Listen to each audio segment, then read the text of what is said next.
Começando pelo primeiro tipo de constante de ionização. Professor, por que o nome ionização? Vamos lembrar lá do primeiro ano. Vocês viram ácidos. Quando? Exatamente nesse mesmo período, no terceiro bimestre. Vocês viram ácidos. O ácido, quando jogado em água, sofre um processo chamado de ionização. O que é isso?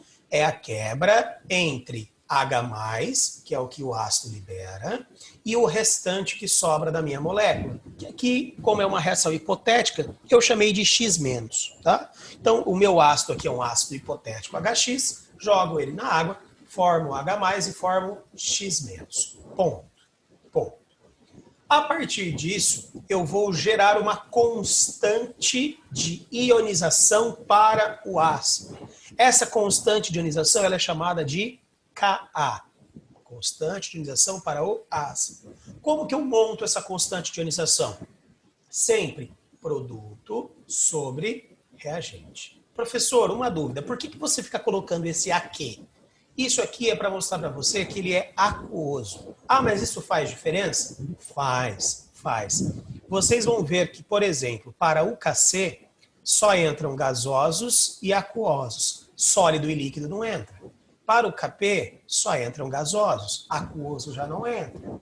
Para as constantes de ionização, quem que vai entrar aqui? Os aquosos, tá? Então, se eu tiver algum cara sólido nesse meio ou algum cara líquido nesse meio, ele não vai fazer parte da nossa constante de ionização. Para fazer parte da nossa constante de ionização, obrigatoriamente esse reagente ou esse produto precisa estar no estado aquoso, tá? Aquoso. Ah, professor, mas por que isso? Porque o ácido só libera H+ se ele estiver na água. A base só libera OH- se ela estiver na água. Por isso que é necessário que eles estejam aquosos. Beleza? Então, por exemplo, a constante para esse ácido vai ser concentração de H+, elevada ao coeficiente estequiométrico. Professor, o que é coeficiente estequiométrico? É aquele número grandão que fica aqui na frente. Ah, mas não tinha nada. Beleza? Se não tem nada, que número que está aqui? 1. Se não tem nada, eu posso colocar o número 1, como eu posso não colocar. A mesma coisa aqui em cima. Eu posso colocar elevado a 1, como simplesmente eu posso não colocar. Faz diferença? Não. Só fará diferença se for 2 ou maior do que ele. Aí eu sou obrigado a colocar. Beleza? Então vamos lá. Constante de ionização para o ácido é a concentração de H+ vezes a concentração de X- dividido por Hx. O que esse Ka vai me mostrar?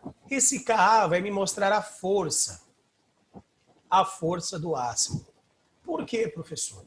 Porque esse Ka vai me mostrar a proporção, tá? A proporção entre a quantidade de produto e a quantidade de reagente. E aí nós precisamos entender o seguinte, que quanto maior a quantidade de produto, maior é a quantidade de H+. E quanto maior a quantidade de H+, maior vai ser a força do ácido. Por isso que eu já deixei até escrito para vocês aqui na frente. Cadê? Não precisa nem copiar. Tá aqui, ó. Tá escrito aqui, ó. Quanto maior o Ka, maior a força, etc. Então não precisa copiar isso agora não. Mas é só para você entender que quanto maior o valor dessa constante, maior será a concentração de H+.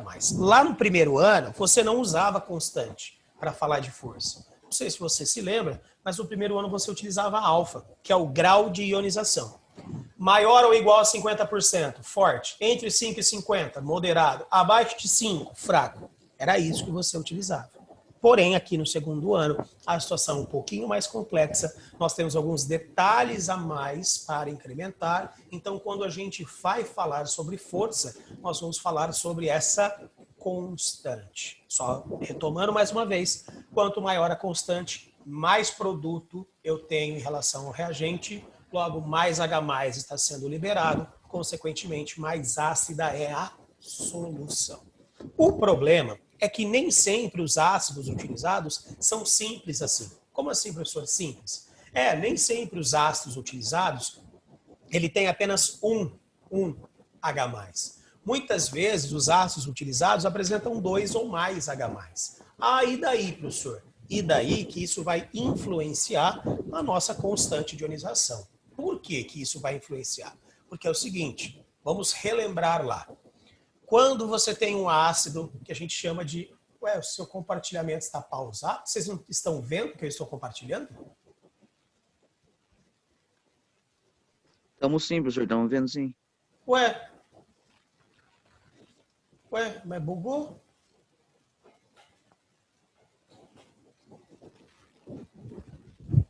Ai, caralho. Vocês viram o que eu fiz aqui agora?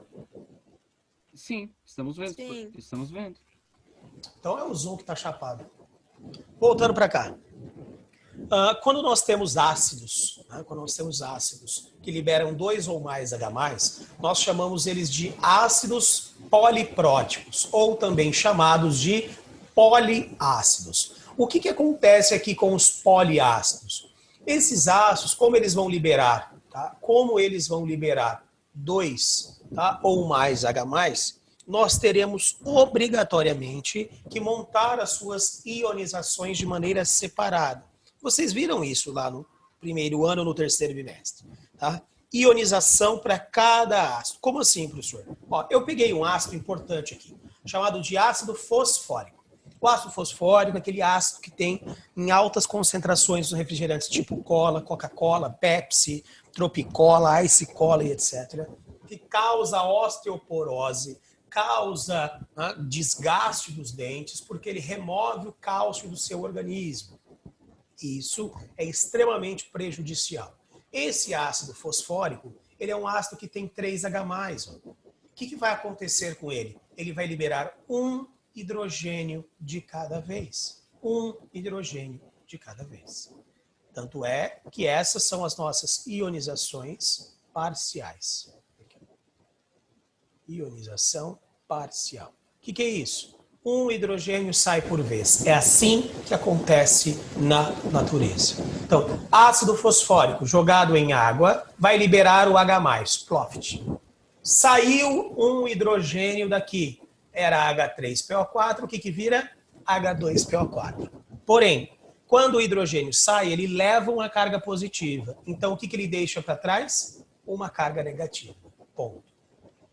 Esse foi o primeiro hidrogênio a ser liberado. Então, essa é a constante de ionização de número 1, porque foi para o primeiro H+. No caso do ácido fosfórico, quanto que ela vale? 7,5 vezes 10 a menos 3. Aí eu tenho que decorar esses valores? Não. Então, por que você colocou? Só para a gente comparar os valores de cada ionização. Tá? Isso vai ser importante. O que sobra? Sobra o H2PO4. Tem hidrogênio para liberar aqui dentro ainda? Tem. Então, sai o segundo hidrogênio. Como saiu mais o hidrogênio daqui, o que sobrou? HPO4. A carga era menos 1, eu tiro outra carga positiva. Agora fica menos 2. O que é isso que a gente formou? A constante de ionização de número 2, porque foi para o segundo hidrogênio. O que sobra? HPO4 menos 2. Então aqui eu tenho HPO4 menos 2. Tem hidrogênio para liberar? Sim. Joguei em água. O que aconteceu? Liberei esse H+. Não sobram mais hidrogênios aqui. Então, o que eu tenho? PO4. Foi o terceiro hidrogênio que saiu. Por isso, carga menos 3. Essa é a terceira constante. Ponto. Não tenho mais nenhum hidrogênio para liberar? Não. Então, nesse momento, nós tivemos todas as ionizações. Comparando os valores dessas ionizações. 7,5 vezes 10 a menos 3, 6,2 vezes 10 a menos 8, 2,2 vezes 10 a menos 3. O que é isso? São os valores das constantes de cada hidrogênio liberado. O que eu preciso que você saiba? Que o primeiro hidrogênio liberado é sempre o mais importante. Por quê? Porque o primeiro hidrogênio liberado, a gente fala que ele é sempre o mais ácido. Por que ele é sempre o mais ácido? Porque é sempre a primeira constante quem apresenta o maior valor. E quanto maior o valor da constante, mais H+ eu acabei liberando. Então não se esqueça. A primeira ionização de um ácido é a mais importante. Por quê? É essa ionização que vai mostrar a força do meu ácido. Tanto é, galera, que nós vamos perceber que o valor final da constante ela vai ser aproximadamente o valor da constante de número 1, tá? Por quê, professor? Dê uma olhada aqui, ó.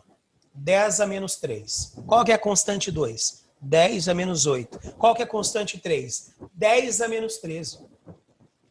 Se eu somar esses valores, o que eu tenho? Eu vou até montar aqui com vocês. 2, 3, 7, 5. Tá? Mais. 2, 3, 4, 5, 6, 7, 8. Mais 2, 3, 4, 5, 6, 7, 8, 9, 10, 11, 12, 13. É isso. Se você somar esses valores, quanto que vai dar isso aqui? 0,0075 00062 00022. Se você tivesse que arredondar esse número, qual que seria o valor dele na regra do arredondamento? Seria isso aqui. Concorda comigo? Pela regra do arredondamento seria esse valor? Então, traduzindo, o valor total que a gente tem de acidez no ácido fosfórico é exatamente o valor de acidez que a gente tem na primeira constante. Isso serve só para o ácido fosfórico? Não. Isso serve basicamente para quase todos os ácidos. Por que para quase todos, professor? Relaxa, tem um exercício que a gente vai resolver aqui nos slides, e aí eu vou explicar. Ele é um ácido orgânico, é um ácido especial, e aí tem um outro detalhe. Mas tirando isso, de regra geral, sempre o valor da acidez para o seu ácido é basicamente o valor da primeira constante. Sempre o primeiro hidrogênio é o mais forte, sempre o hidrogênio liberado primeiro é o mais ácido, tá? Tenham isso em mente, por favor. Ah, professor, e o que é isso que está em vermelho aqui, ó? Isso é a nossa ionização total, tá? É a nossa ionização total. Como que eu faço para chegar até essa ionização total? Eu somo essas equações, tá? Se você somar essas equações, lembra de lei de Hess? O que a gente viu em lei de Hess? Tudo que tem de um lado igual ao que tem do outro, nós podemos simplificar. Então, HPO4 menos, H2PO4 menos, H2PO4 menos. HPO4 menos 2, HPO4 menos 2. Isso está do mesmo lado, eu somo. O que sobra? H3PO4 em meio aquoso, forma 3H+, mais PO4 menos 3. Isso vai ser o meu ácido. Então, essa vai ser a constante do meu ácido. Beleza? Bom, o que vai gerar todas essas informações para nós? Isso aqui. Ó.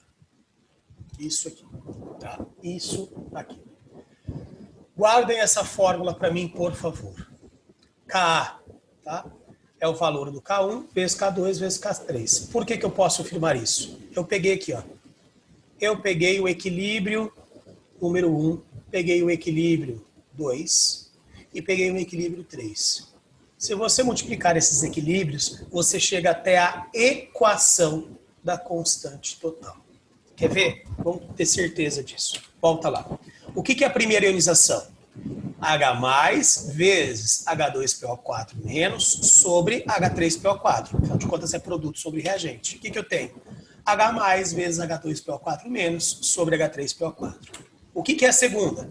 H+ vezes HPO4 menos 2 dividido por H2PO4.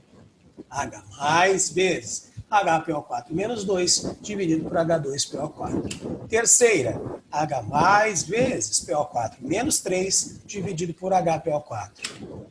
H+ vezes PO4 dividido por HPO4. E agora, se é uma multiplicação, você pode simplificar tudo que está aqui. Então, tchau, tchau, tchau, tchau. Beleza? Opa, esse aqui. Esse e esse. O que vai sobrar? H+ vezes H+ ao quadrado. Vezes H+, H+ ao cubo. Vezes PO4 menos 3 dividido por H3PO4. Traduzindo, volta. Se você montar a equação para essa reação, o que vai ficar? H+ elevado. H+ elevado ao cubo vezes PO4 menos 3 dividido por H3PO4. Se você parar para observar, é nisso exatamente que a gente chegou. Aqui. Então, o que eu preciso que você saiba desse arranjo todo? O que eu preciso que você saiba? Eu preciso que você saiba que cada hidrogênio é liberado em uma ionização e que dos hidrogênios liberados, o primeiro é o mais importante. Por quê? Porque é o primeiro que vai determinar a força do ácido. O valor da constante do ácido é exatamente, né, o valor da constante de número 1. Por quê? Porque os outros números eles estarão muitas casas após e isso vai deixá-los com uma insignificância. Então, de novo, a constante de número 1 é a mais importante porque é a mais ácida e é quem determina basicamente o valor do Ka. Segunda informação importante que eu preciso que vocês saibam.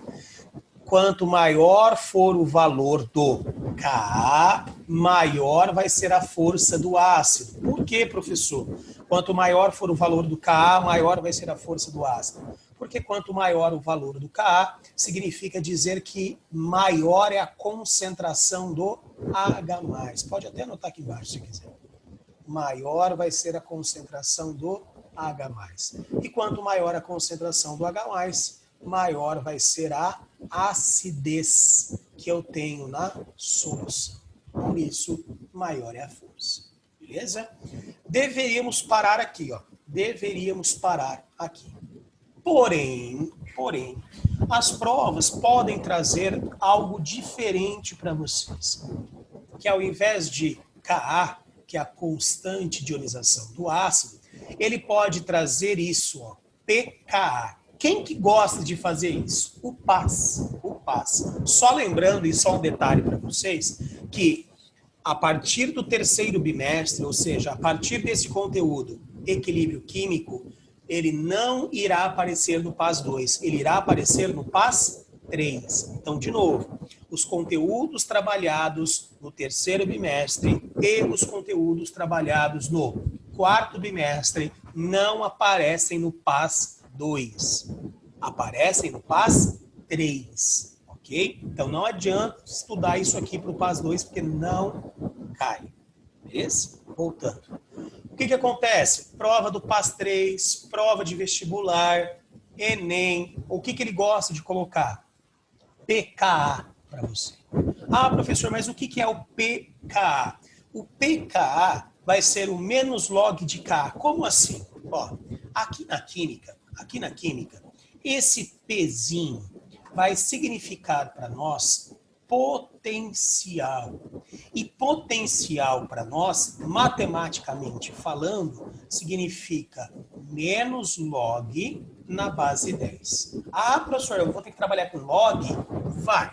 No Ka, nem tanto. Mas principalmente lá no Kw. Por quê? Porque o Kw é quem vai mostrar para nós o pH e o pOH.